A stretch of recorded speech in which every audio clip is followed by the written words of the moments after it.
Week number 9, ladies and gentlemen, boys and girls. As man, we are just breezing through this season, man. Like, I can't believe right now that we're already at week 9. But let's get on to it. What's going on, everybody? I'm Mac. Back with another video. As always, do me a favor, like, comment, subscribe, follow on Instagram, link down in the box below.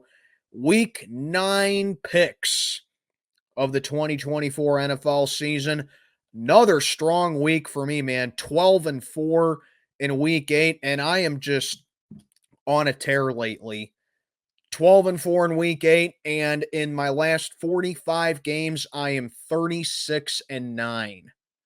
36-9 over the last 3 weeks. It's just a great tear right now. I think I'm really starting to get some confidence back, and I think I'm really finding my groove right here. In week 9, we do have some favorable matchups in this week right here, as we have two teams on the bye. My Pittsburgh Steelers and the 49ers are on the bye for week 9. So we got 15 games for week 9. Let's not waste any time. My week 9 picks of the 2024 NFL season.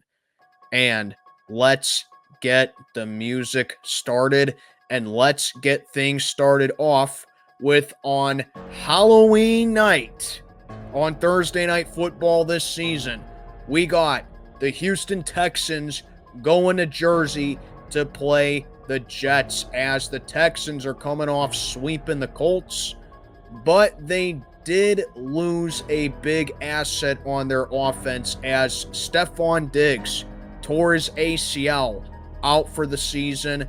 So that opens the door for Tank Dell and Robert Woods for the rest of the way. I personally think the Texans will be fine without Diggs, just because they have that prolific offense right there and they can run the ball. And they are second in total defense, while the Jets, just not a good team. 2-6. Last place in the AFC East. They lost to the Patriots, as this horrendous season for the Jets just continues to fall downward. And it's pretty fitting this game's on Halloween, because Jets fans were once again tricked with the offseason that they had, thinking that this is a Super Bowl caliber team. And the Texans, they got a treat with the team that they have right now, and I think it's going to be more of the same. I'm going to go with the Houston Texans to win this one over the Jets on Halloween night relatively easily, as I think the Texans are just going to overwhelm the Jets defense with the firepower they have on offense, and the Jets, they're really just not going to have much to offer. So I am going with Houston to win this one over the Jets. Sunday slate of games, and leading off, we got the Dallas Cowboys going to Atlanta to play the Falcons, as the Cowboys, they are just not playing well at all. They're 3-4 on the season, lost to the 49ers on Sunday Night Football, 30-24, as Dak Prescott did what he does best, which is throw 2 interceptions and then pad his stats in garbage time to make it look like it wasn't his fault, when really anyone who watched that game knew that it was his fault. But that's just what the Cowboys are. They can't beat elite teams. They can't beat good teams, and it showed once again. But in this game against Atlanta, I am sensing a little bit of a trap for the Falcons in this one, because even though Atlanta is playing well offensively, and they're leading the NFC South right now, they are prone to giving up some big plays on the defense. And the main catalyst for the Cowboys, the only thing that you really got to worry about for Dallas is, CeeDee Lamb. If you can lock him down and you can limit him in a game, then you have a good chance of beating the Dallas Cowboys. But at the same time, the Cowboys are prone to giving up big plays as well, because they're still undermanned on defense. And Atlanta does have that explosive offense where Kirk Cousins can spread the ball around to his targets, and Atlanta can also run the ball efficiently here. So, yeah, little tricky one for me to pick for this game right here. So once again, I'm going to go with my usual shtick, and I'm going to pick the Falcons because they're the home team. That's just what I usually do if you watch these types of videos. So I'm going to go Atlanta to win a close one over the Dallas Cowboys simply because it's going to be a matchup of which defense is going to give up more chunk yards and chunk plays and so on. I think Atlanta's just going to give up less than the Cowboys do. So I'm going to go Atlanta to win this one over Dallas. We got an interesting one right here as we got the Denver Broncos going to Baltimore to play the Ravens as the Broncos, after starting 0-2, all of a sudden have won 5 of the last 6, and they're sitting at 5-3, and they're still playing really tough defensively. And don't look now, but Bo Nix actually is turning in a solid rookie season, all things considered. I think if he just plays clean football and he limits the mistakes and kind of takes like a game manager type of role in his rookie season, he can really take that next step forward and really be a solid starter in the NFL. I think Denver has their quarterback, but it's just a matter of can the offense really find that gel. I really don't know if I can be sold on Denver's offense just yet outside of Bo Nix, but their defense I'm definitely sold on. And the Ravens, they're coming off a loss to the Cleveland Browns in Cleveland, and they're 5-3, matchup of 2 5-3 teams going at it in this one right here. So, yeah, the Ravens, they had several chances to win that game against Cleveland, but they couldn't do it. Dropped interception that would have been the game-winning interception on Jameis Winston. Very next play, Winston connects with the what proved to be the game-winning touchdown, and Derrick Henry and Lamar Jackson were silenced in that game basically against the Browns. And it's not going to get easier because, like I keep saying, the Broncos defense is tough. So they're really going to have to be careful here because I think if Baltimore gets in a deficit against Denver right here, they are going to have a lot of trouble, because the Ravens, that defense, that secondary in particular, it does give up a lot of big plays. And yeah, like I said, I really don't know if I can fully trust Denver's defense or no, their offense, excuse me. I really don't know if I can fully trust Denver's offense right now. So, I'm going to go with the Ravens to rebound after that bad loss to the Browns. As much as I would like to pick Denver for this matchup here to upset the Ravens, because, Raven fans like to say that we haven't beaten anyone, yet the Broncos are one of the teams that we've beaten, and they come in this game with the same record as the Ravens. So at least Raven fans are acknowledging their team isn't good, or they're acknowledging Denver is good. So which one is it, guys? In either case, I'm going to go with the Ravens to win this one. I just think they're a more well-rounded team than the Broncos are right now. So, unfortunately, I'm going to take Baltimore to go to 6-3. Then we got a laugher. We got the Miami Dolphins and the Buffalo Bills going at it in Buffalo. And to keep it short, the Bills, I'm locking them up simply because Josh Allen just always owns the Dolphins. They played on Thursday night back, I think, in week 2, and Tua had that concussion against the Bills, and I believe he's going to be starting in this one against Buffalo as well. And like I keep saying, it doesn't matter who starts at quarterback for the Dolphins, and it doesn't matter who they have. They can't beat Buffalo. They're a terrible opponent for the Bills. And it's such a letdown because I really thought this was going to be the year the Dolphins finally got over that Bills hump and they would overtake them. It's only being reinforced. It's kind of like in the 90s when Dan Marino couldn't beat the Bills powerhouse of the 90s. And it's pretty much the same case 30 years later. So, yeah, Buffalo's my lock of the week. I'm taking them all day over the Dolphins here as the Bills. I mean, destroying the Seahawks in Seattle 31-10. They've really figured it out ever since they had that bad stretch where they dropped 2 straight. Buffalo all day over the Dolphins here. Then we got the New Orleans Saints and the Carolina Panthers going at it in Charlotte, as the Saints are still riling, as they have dropped now 6 straight after starting 2-0. And it's people forget this team was 2-0.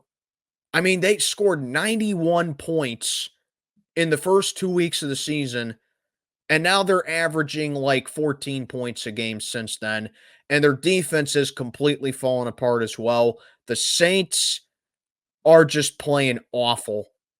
And I think the only way that they have a chance in this one is to basically do what they did to the Panthers back in week 1 when they met, and it's feed Alvin Kamara, because Carolina's an awful team as well, and they got their butts kicked by the Broncos as well.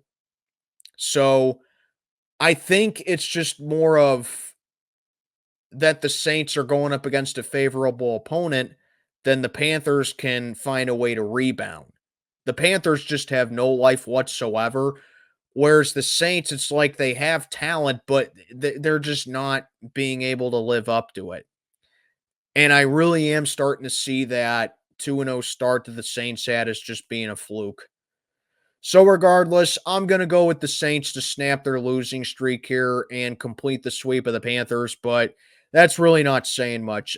Both these teams are really bad, but I'm going to go with the Saints to win this one. Basically copy and pasting what they did in week 1 to Carolina. Maybe they won't score 47 points again, but I got Alvin Kamara being the X factor in this one here, as the Saints go to 3-6 and snap that losing streak. So I'm going to go New Orleans here. Next at bat, we got the Las Vegas Raiders and the Cincinnati Bengals going at it in Cincinnati. It's a matchup of two awful teams once again. And yeah, this is my first toilet bowl of the week, as you can see right here. Yes, I said first. I got 2 toilet bowls this week. You'll know the second one when you see it. But yeah, Raiders and the Bengals. Vegas is miserable. They are, in my opinion, when it comes to roster-wise, they're the worst team in the NFL. Roster-wise, they're the worst team in the NFL. Performance-wise, Carolina is. But if you ask me who has the worst roster, it's definitely the Raiders. And even though they hung in there a little bit with Kansas City, did you really think the Raiders were going to pull off the upset against Kansas City again? Yeah, neither did I. And that's where the Raiders are right now. Cincinnati, they got blown out at home by the Eagles 37-17. The Bengals are 0-4 at home. And that's why they're featured in my first toilet bowl. It's because their defense is just putrid, and the offense, got off to that hot start, but now it's kind of simmered down a little bit, and you don't really know what to expect with the Bengals in general right now. Because, like I said, after that hot start, they struggled against the Giants. Then they struggled against Cleveland offensively. 7 of their 21 points came off of the opening kickoff. And then they put up only 17 against a very suspect Philadelphia defense. So I really don't know what to expect for Cincinnati's offense right now. But if there's a get it right game for the offense, I think it's this one against the Raiders, because Vegas's defense is trash as well. The difference is the Bengals have firepower and it can explode at any moment. The Raiders have nothing. So I'm going to go with the Bengals to finally get that first home win of the season at the halfway point. Wow, that's pathetic. But regardless, I'm going to take the Bengals to get it done over the Raiders. Then we got the Washington Commanders at the New York Giants in MetLife, as Washington coming off a shocking win over the Chicago Bears, where Jaden Daniels had that amazing Hail Mary as time expired, even though I kind of see it more as a mental gaffe by Tyreek Stevenson on the Bears. And I'll get into that in a little bit. But yeah, regardless, Jaden Daniels just continues to make headline after headline in the NFL. And like I said in my recap of Steelers Giants, Jaden Daniels is making a case for not only being rookie of the year, which I think he has locked up in my opinion, but he's also making a case for MVP as well. The last player to win both rookie of the year and MVP was Jim Brown back in the 1950s. I think Jaden Daniels has a really good case of winning MVP as well. He has been a phenomenal story in the NFL this season, and I'm very happy that Washington finally does have that franchise quarterback. The Giants, it's the same old with them. They're competitive, they're there, but they just can't find a way to finish it off. And they had that I don't know if I mentioned this in my recap or not, but what in the hell was that 2-point conversion try by the Giants? I mean, what do you even call that formation? Like the Giants put 5 linemen on the left side and they weren't even ready for the play when Daniel Jones took the snap. The only player that I'm giving credit to on that play is Singletary because he at least tried to make something out of it by blocking. And then Highsmith ran right through that play like he was made of oil, and he shut it down immediately. That I'm not even kidding. I've seen some really stupid plays in the NFL in my lifetime. I have. I think that may be the dumbest play I've ever seen. Yeah, dumber than when the Colts basically tried the same thing against the Patriots on 4th down. Dumber than the back-to-back QB sneaks the Giants had against, ironically, Washington, I believe, in 2021. Dumber than Chris Boswell's atrocious onside kick against the Ravens from like 8 years ago. I'm serious. That may be the dumbest play I've ever seen in my life.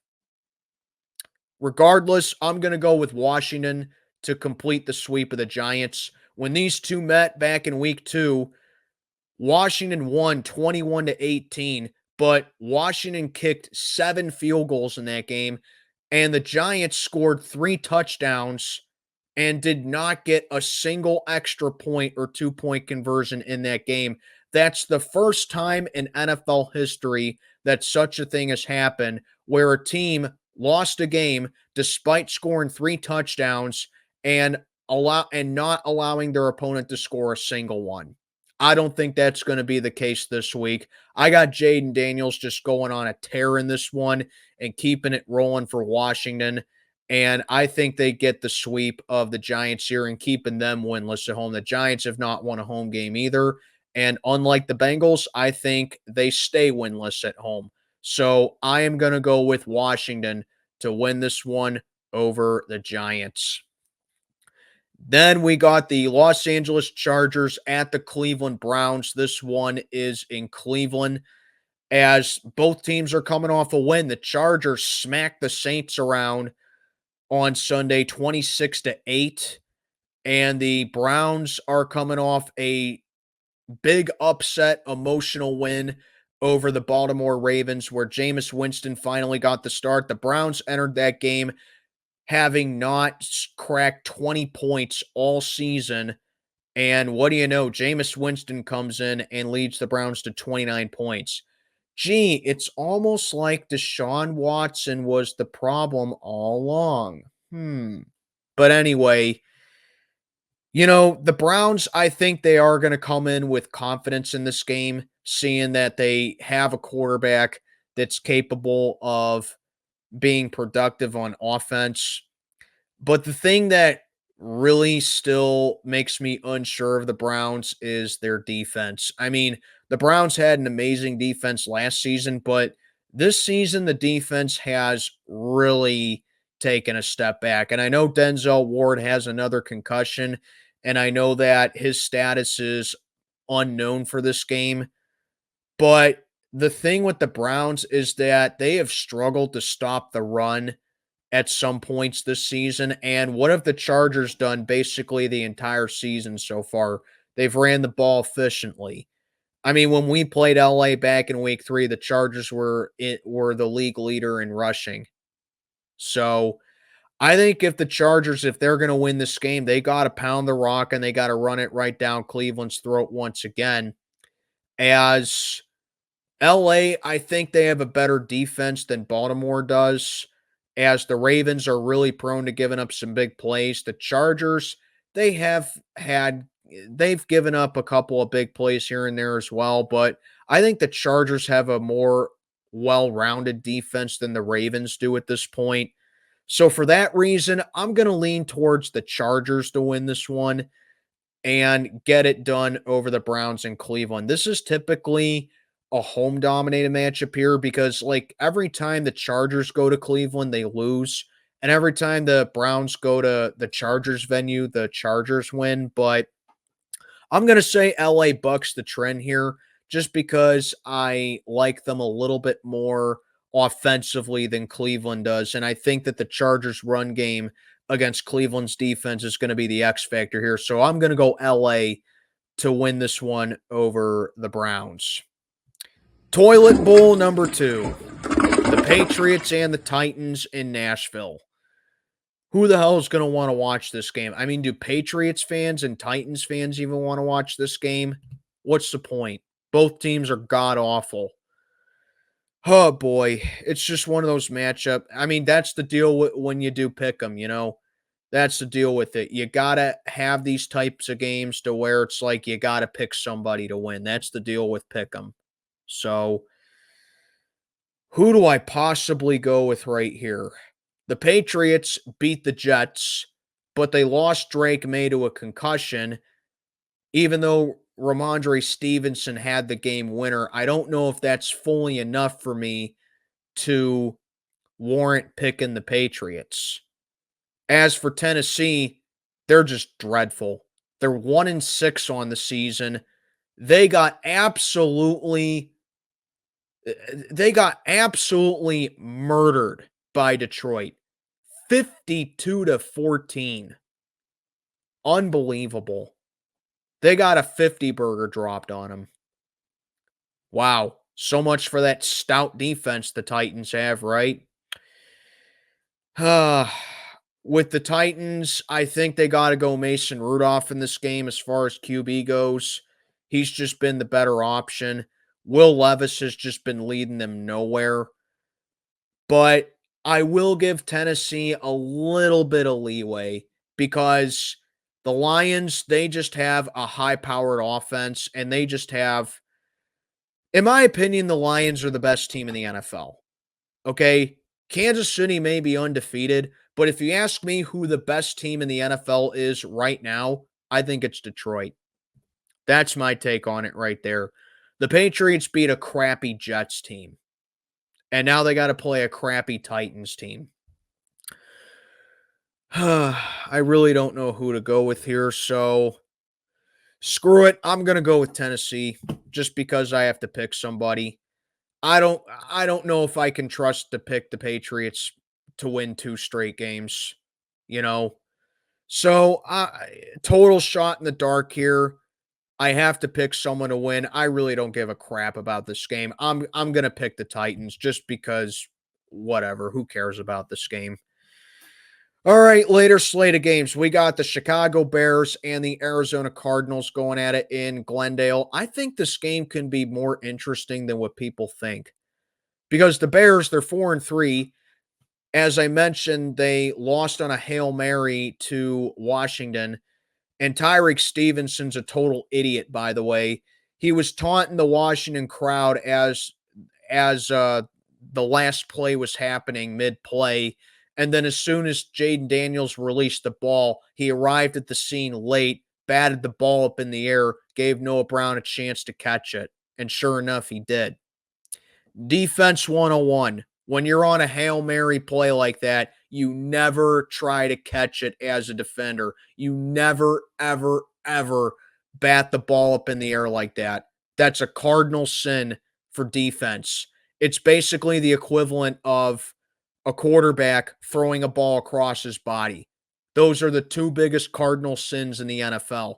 You never bat the ball up in the air on a Hail Mary like that, just like how a quarterback never throws a ball across his body. That's all there is to it. And it cost the Bears the game. Not that the Bears played amazing anyway. I mean, I'm still trusting of Chicago's defense for sure, but maybe Caleb Williams can't really do well against winning teams for right now. I think it may be too early to tell. I don't know. We'll see. But get a load of this. Arizona currently leads the NFC West. Yeah. Did you have that on your bingo card at the beginning of the season? The Cardinals are first place in the NFC West at 4-4. NFC West has been a major letdown. That's easily been the most disappointing division so far. I don't think Arizona's going to keep it up, but they do have signs of being competitive. They pulled off the upset against the Dolphins like I thought they could do, and they did. But that's because the Dolphins have just been so anemic offensively when Tua was hurt and it was his first game back.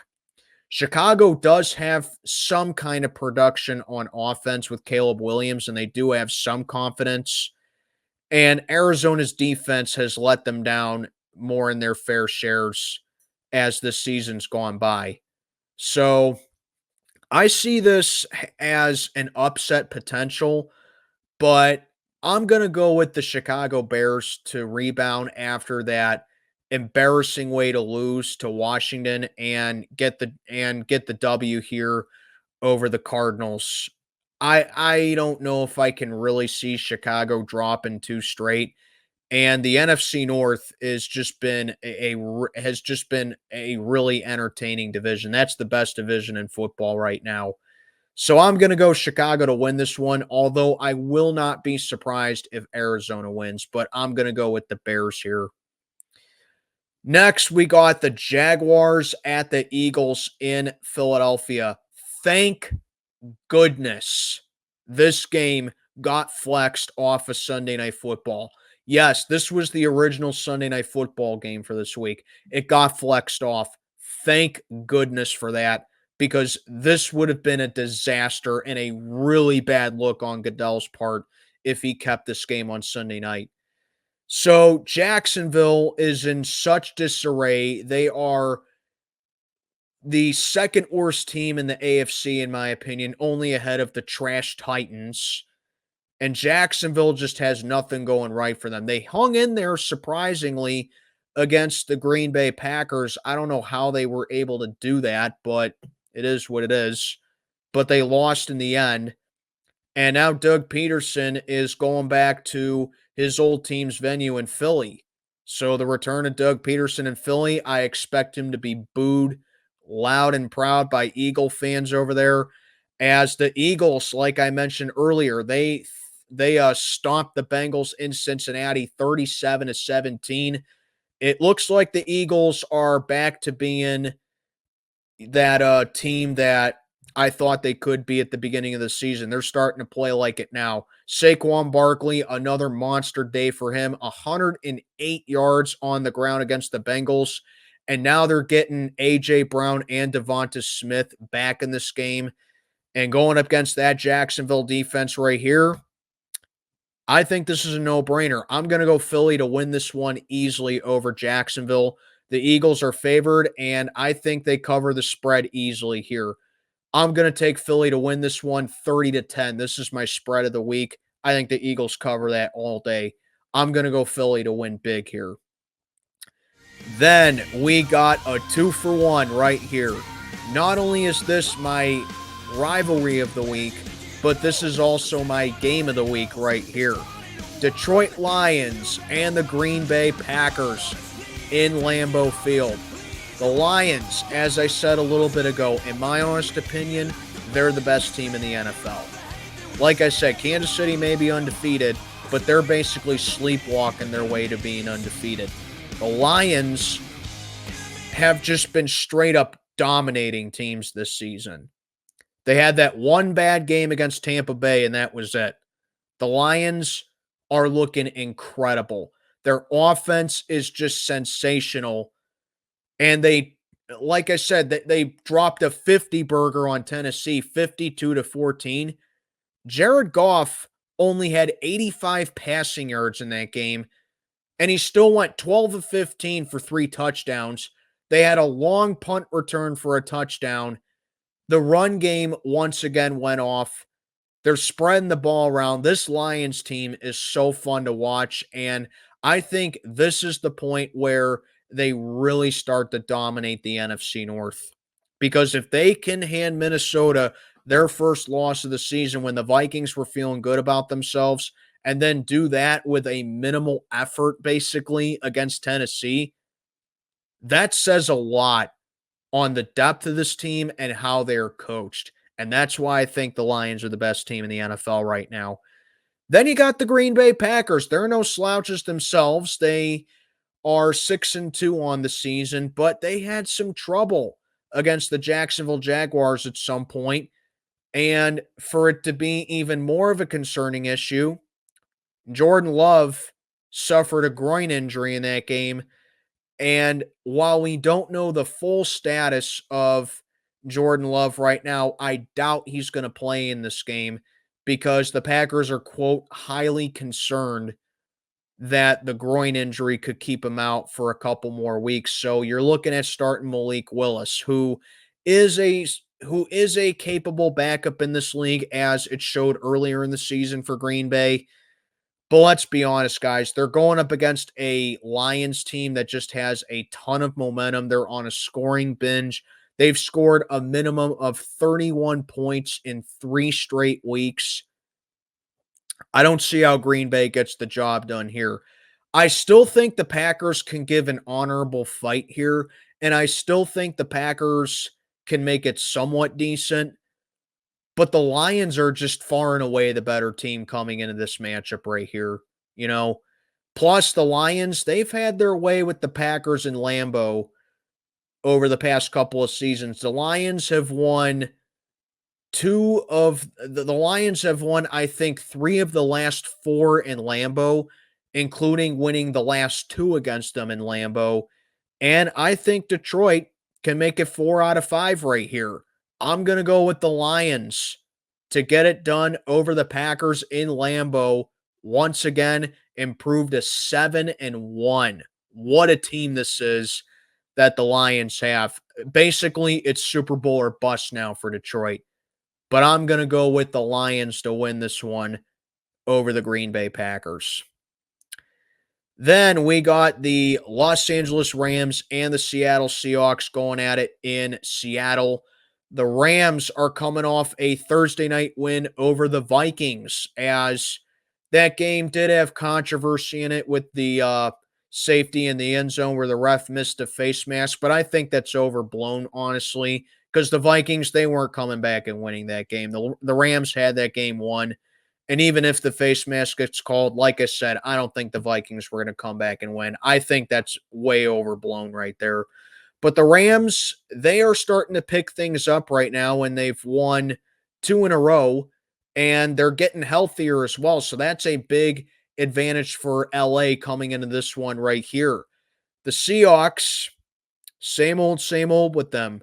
They have talent on offense, but 95% of the time, I would say when it comes to the Seahawks, it comes down to which defense is going to take the field for the Seahawks, because that defense is very hit and miss.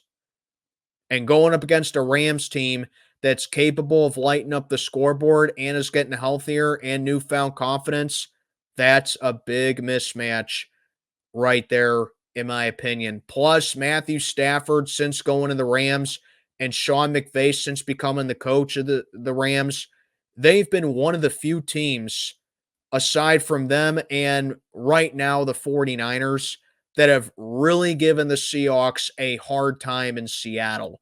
The Seahawks used to have great home field advantage, but ever since then, ever since Sean McVay became head coach, they've kind of lost it. So, for that matter, I'm going to go with the Rams to do it again. I got them going up to Seattle and beating the Seahawks again. The Seahawks, I expect them to put up a fight offensively just because I don't know if I can trust LA's defense a whole lot either. But I think the Rams are more defined at this point than the Seahawks are. So yeah, I'm gonna go LA to beat the Seahawks in Seattle once again. Give me the Rams to get it done over the Seahawks. Sunday Night Football, check your local listings as we got the Indianapolis Colts and the Minnesota Vikings going at it in Minneapolis.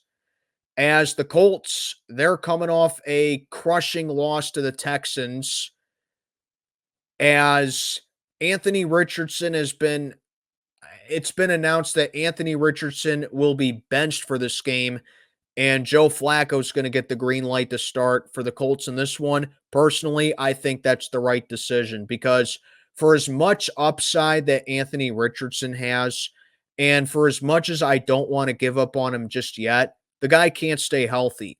And the Colts just have been more productive with Joe Flacco under center this year. So I think that's the right choice right there.